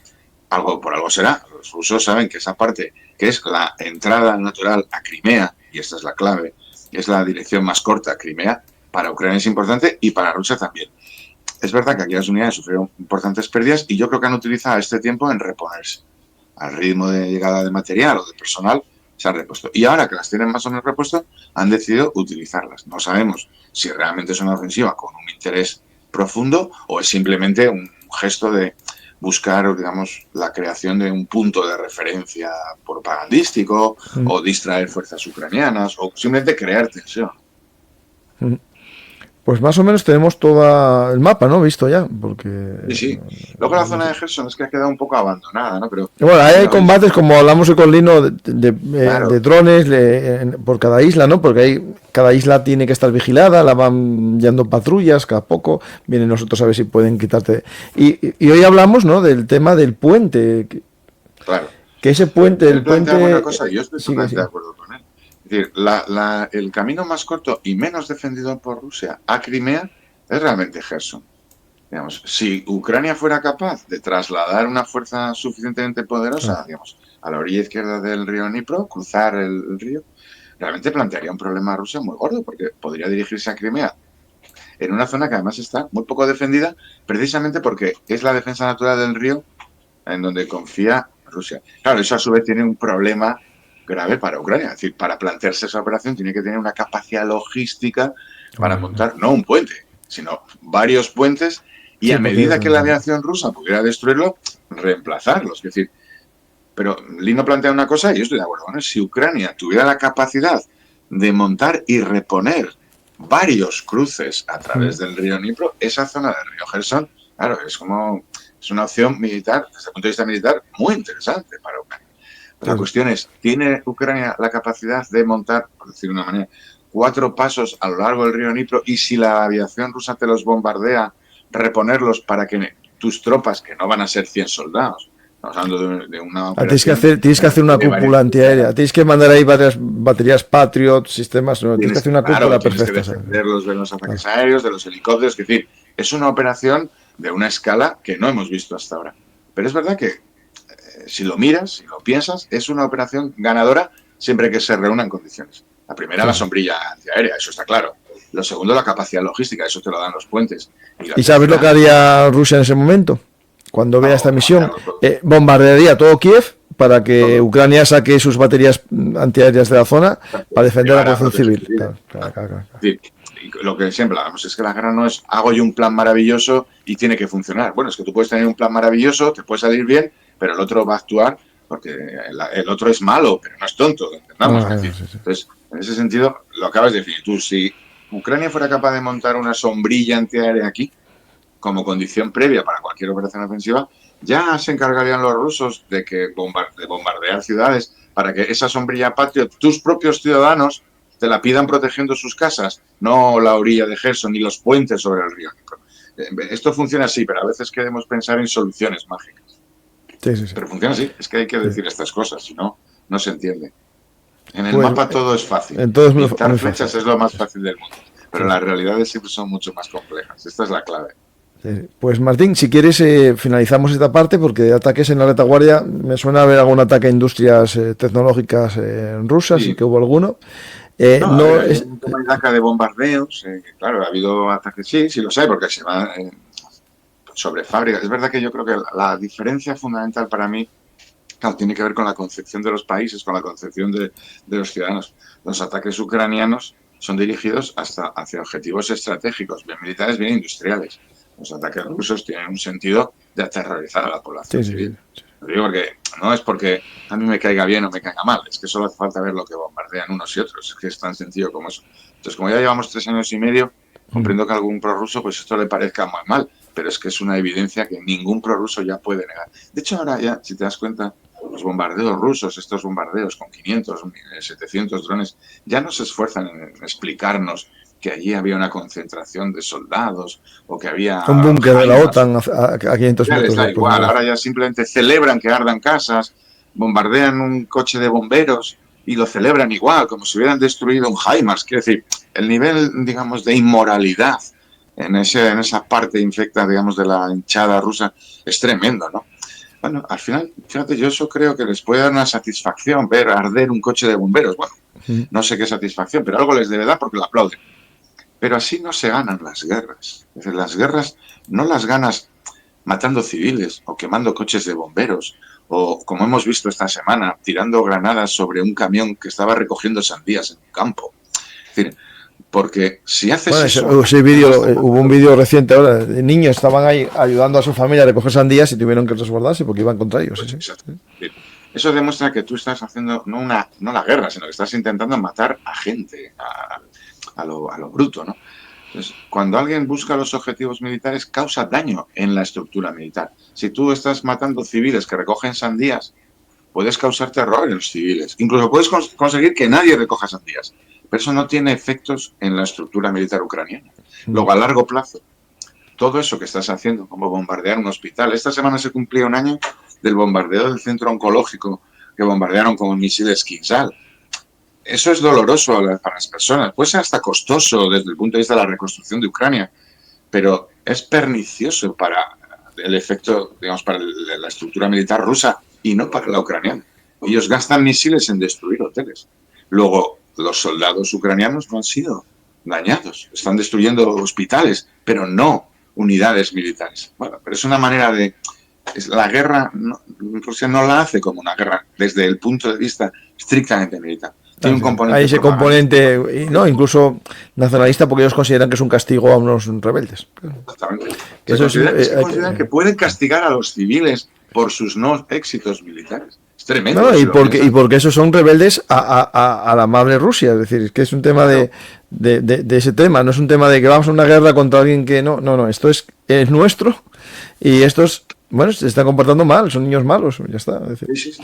Pero pensar que, digamos, haya una lógica de hay que castigar a los civiles con el bombardeo de un hospital, o el ejemplo que veíamos esta semana, de una familia recogiendo sandías, el camión en medio de un campo y un dron ruso tirando. A ver, pero esto es constante, lo digo porque hablamos de algún ejemplo, pero todos los días la ciudad de Kherson hay drones rusos buscando civiles, unos en moto, otros que salen con el perro, otro que un taxista, una señora que va al ambulatorio, y todos los días hay ataques de drones contra civiles, que claramente son civiles, que van en coches civiles, que son personas, una señora mayor con su bastón. Con el pañuelo en la cabeza, sí. Y eso es constante, todos los días. El crimen diario lo podemos ver en Kherson. De hecho, los rusos lo publican, lo llaman safaris, los rusos, en sus grupos, lo comparten libremente, es decir, no se avergüenzan.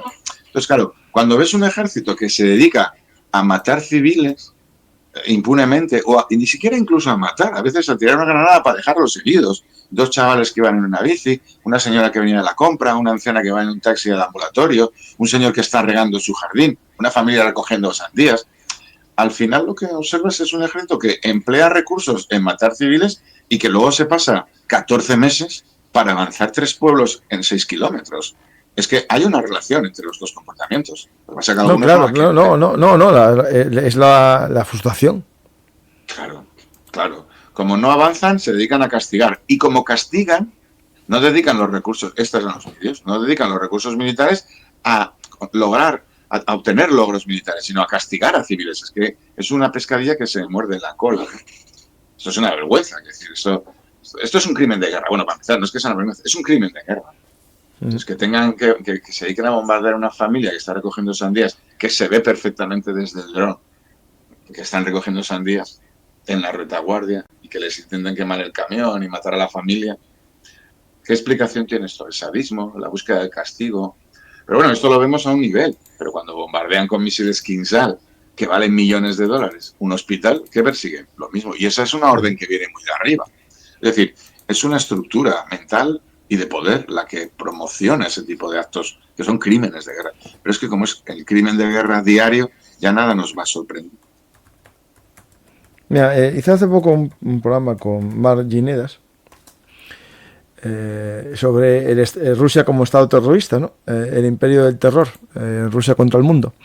Y bueno, claro, es que hablaba de comportamientos así desde que llegó al poder, ¿no? Es decir, utilizar falsas banderas de verdad, no como estas que dicen siempre los prorrusos, no, estas fueron verdad, ¿no? El azúcar esas famosas explosiones, ¿no? Que hubo en edificios de Rusia, que había agentes del FSB metiendo los sacos de explosivos, ¿no? Esto, os invito a ver el programa, ¿no? El Imperio del Terror, con Mark Ginedas, que fue corresponsal en Rusia. Bueno, es que este programa yo no lo vi, pero es muy bueno. Pues tienes que ver. Ahora, os publicó un libro maravilloso, yo lo recomiendo, vamos, que además si lo has hecho. Sí, yo leí de tirón, está muy bien. Me encanta. A mí me parece es un relato muy inteligente y muy realista de la Rusia. De la Rusia del proceso, no de la Rusia hace un año, porque hay gente que ha descubierto Rusia hace 3 años. De todo el No, y proceso que lleva. prorrusos que no habían visto a Rusia nunca en su vida, pero como es enemiga de Bueno, Estados claro, Unidos. bueno, es un elemento también muy interesante, ¿no? Gente que es prorrusa y que cree que Rusia es Moscú y la descubrió hace exactamente 3 años, porque le debieron mandar un SMS y dijeron, di esto. Es decir, pero es que lo que hemos visto en los últimos 3 años de Rusia se lleva gestando durante 30 años y a su vez es heredero de todo lo anterior. Hay un proceso histórico y él lo cuenta muy bien y además pone ejemplos en su libro maravillosos para entender realmente lo que hay. Y la parte esta de las falsas banderas, los atentados contra los bloques de residencial que le llevaron al poder, en el fondo, y que le permitieron desencadenar la Segunda Guerra Chechena, eso es brutal, porque es que es documentación básica, verídica, y esa es la manera en la que Putin accedió al poder a través de una guerra. Sí, sí. Afortunadamente, yo espero que Putin salga del poder a partir de esta nueva guerra que desencadenó él con la misma estructura mental. Se Sí, inventa sí. una excusa, lanza sus tropas, cree que le va a salir bien y yo creo que en esta ocasión es el justo, digamos, es el karma de la historia, ¿no? Él empezó a través de una guerra fabricada por él mismo y en esta tiene que ser devorada por la guerra que pensó que le iba a encumbrar en la historia. Ahí Martín, nos decían antes en el chat que tenemos que saber que esto es una guerra proxy, que lo sabemos. Eh, lo dijo Trump, es cierto que es una proxy porque en el fondo Ucrania lucha por nosotros, una guerra que en el fondo Claro, nos beneficia, pero eso no convierte esta guerra en proxy, porque el que empezó la guerra no fue Ucrania invadiendo Rusia, fue Rusia la que claro. invadió. Por tanto, la pregunta es del millón, que es que Putin y Rusia se dejan llevar por los demás para atacar un país. Es decir, Claro, a ver, pero es que fue además Biden que le dijo, invádeme, invade es muy Ucrania. Invade. simpático. Voy a poner un ejemplo a ver si se entiende, porque esto de, no, es que como esta guerra beneficia a Occidente, en realidad la ha instigado Occidente. Mira, Claro, la Primera Guerra Mundial benefició muy importantemente a España. España no participó en la Primera Guerra Mundial, las industrias catalanas, vascas, en general, digamos, España se benefició de la Primera Guerra Mundial. ¿Por qué? Por sencilla razón. Vendíamos a los beligerantes, vendíamos a Francia, vendíamos a Italia, vendíamos a Portugal, es decir, vendíamos lo que teníamos, pues productos industriales de unos sitios, ropa, en fin, alimentos, munición, cosas. Que España se beneficiara de la existencia de la Primera Guerra Mundial, todos estaremos de acuerdo en que no es lo mismo decir que España instigó el comienzo de la Primera Guerra Mundial porque le venía bien. sí, Esto, sí. nadie en su sano juicio diría que España instigó el comienzo de la Primera Guerra Mundial. Bueno, pues esto es lo mismo que ha ocurrido aquí. No, hombre, no. A ver, el comienzo de la guerra de Ucrania o en Ucrania primero es en 2014. Luego hay que ver los procesos. Y tiene sus antecedentes. Y son muy claros. Son Georgia, son las amenazas a los Bálticos, es Chechenia, es la intervención en Siria en esos mismos años. Es Putin, es Rusia. Que consecuencia de esta guerra, no sé, por decir una cosa, determinadas fábricas de armamento en Milwaukee o en las afueras de Burdeos se beneficien. Claro, porque en una guerra los que fabrican armas se benefician. Los transportistas polacos que llevan las armas cobran Claro. y los que llevan agua a los soldados también se benefician. Pero hay que saber, hay que decir, salvo que seamos amebas. Entonces, una cosa es que haya un beneficio en uno de los dos y luego la parte de los principios. Claro, es que si Ucrania defiende los mismos principios que yo tengo, yo voy a estar con Ucrania, pero es que defiende mis principios, mis valores, representa lo que yo quiero para mi país. Y si lo quiero para mi país, lo quiero también para Ucrania. Yo también lo desearía para Rusia. Además, yo siempre he dicho, si a mí me gustaría que Rusia tuviera la misma estructura social, los mismos valores, compartiéramos lo bueno con Rusia. El problema es que los rusos han decidido que no les interesa. Entonces, claro, si hay alguien que lleva 30 años, por lo que sea, yo ya no entro en los motivos, decidido a tener una vida no solamente diferente, sino opuesta a la que tenemos en el resto de Europa, la decisión es suya. Pero es que la quiere imponer a los demás a través de la guerra. Y eso es donde lo que hagan en su frontera, yo por mí en Rusia, siempre lo he dicho, han elegido a su presidente, yo no sé si bien o mal, pero lo han elegido ellos, que hagan lo que quieran en su país. El problema es cuando vienes a los de los... Claro, A los de hacerlo los en los países de los demás, sí, sí, sí. claro. Evidente. Entonces, oye, tú en tu país, como si quieres andar haciendo el pino, pues si decides que vas a andar con los pies en vez de con las manos, en vez de con los pies, a mí me parece raro, pero es tu país. El problema es que Sí, quieren sí. que los demás andemos con las manos en vez de con los pies. Y ahí ya hay que poner pie en pared. ¿Por dónde han empezado? Por el que tienen más cerca, es evidente. No van a venir los rusos a invadir Cádiz ni Portugal, esto es evidente. Han empezado por el que tienen más cerca y el que han dominado durante más años, Ucrania. Nada más. Esto es lo que ha ocurrido, es un hecho geográfico histórico, nada más. Entonces, lo que pasa es que les ha salido mal. Pero eso no significa que es que unos señores muy extraños que se reúnen en un búnker en medio de las montañas rocosas hayan instigado ninguna guerra. Esa guerra se ha instigado y se ha decidido y se ha planificado y se ha puesto la fecha y la hora en el Kremlin, en Moscú. Pero en 2014 y en 2022. Sí, es así. Esto, bueno, dice Brock, por decirlo de una manera, que no parece que sea un elemento... Hay por aquí alguien que a lo mejor no entendió lo que dije. Es decir, esta guerra comenzó en el 2014. No, pero no solo en el 2014. Cada vez que Ucrania quiso separarse de Rusia, envenenó a un presidente, cogió a un oligarca para que ganase elecciones. Es verdad que parte de la población ucraniana estaba muy a favor de Rusia y votó al partido de las regiones, ¿no? Es decir, esto es así. Pero empezó en el 2014, cuando Ucrania más o menos se quiso separar ya de ellos, con la revolución de Maidán, y después no hubo una intervención directa, digamos, con la banderita puesta aquí, pero hombres de verde, la Wagner operó en todo el conflicto del Donbass, y después viene la gran invasión, y la gran invasión no es culpa de Estados Unidos, es culpa de Rusia, que quiso invadir Ucrania. Y al principio, que todo el mundo recuerde que Alemania no dejaba volar los aviones con armas para Ucrania, que eran poco más que Javelin. Alemania dio cascos al principio, Estados Unidos dio un helicóptero a Zelensky para que se marchase. Nadie quería esta guerra que durase tanto, pero cuando ya empezó, pues dijeron, pues no hay que dejar caer a Ucrania, y ya está. Es decir, pero el que empezó la guerra fue Rusia, es decir, punto, pelota. Es que estos son los hechos. Yo comprendo que lo que pasa es que esto es como siempre, cuando alguien vive en el relato, la propaganda crea relatos, y los relatos son aplastados por la realidad, hay que reformular los relatos. Yo recuerdo perfectamente, porque como lo tengo además documentado en hilos diarios, cómo los primeros días de la invasión, ninguno de estos decía que esta guerra la había provocado Estados Unidos. Ninguno. Lo único que decían es que había biolabs y que había un régimen nazi y que en 3 días iban a liberar Kiev y que iban a ocupar Ucrania y que se prepararan en Polonia. Esto era el discurso. Solo a medida que pasaban las semanas, los meses y el fiasco era ya innegable, han empezado con otro relato, que básicamente es, me obligaron, esto es, digamos, la OTAN me obligó a invadir Ucrania, que es además un relato para mí muy curioso, porque no sé si estás diciendo que eres medio subnormal, porque claro, si al mismo tiempo te vendes como un astuto líder global que manejas el mundo porque eres del KGB, un tío frío que maneja las cosas, por un lado, y luego nos explicas que es que te engañaron, te obligaron a empezar una invasión que parece que es un poco lelo, ¿no? Porque me engañaron y me obligaron a iniciar una invasión que yo no quería, pero mis enemigos me obligaron a invadir. Es que lo dice, pero y no es que eso es lo... Claro. ¿El listo o el tonto? ¿Eres tú el astuto o los demás son astutos y tú eres lelo? Quiero decir, pero da igual. Es decir, son relatos creados para que puedan decir una cosa y su contraria, ¿no? Es un poco el relato múltiple de la propaganda rusa. Sí. Bueno, un poco. Pues, sí, Martín, son excusas creadas a posteriori que no tienen nada que ver con la realidad, pero que tratan de apuntalar, digamos, su relato. Sí.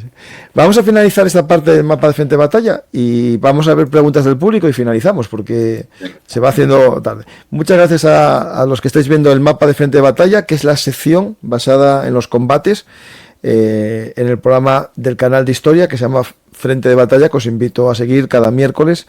Hoy con un nuevo invitado, Martín, pero después vendrá José María y Martín volverá algún día, si él quiere, al canal de aquí de actualidad. Pues os invito a suscribiros a Velum Artis Actualidad y a Velum Artis Historia, si no estáis todavía suscritos.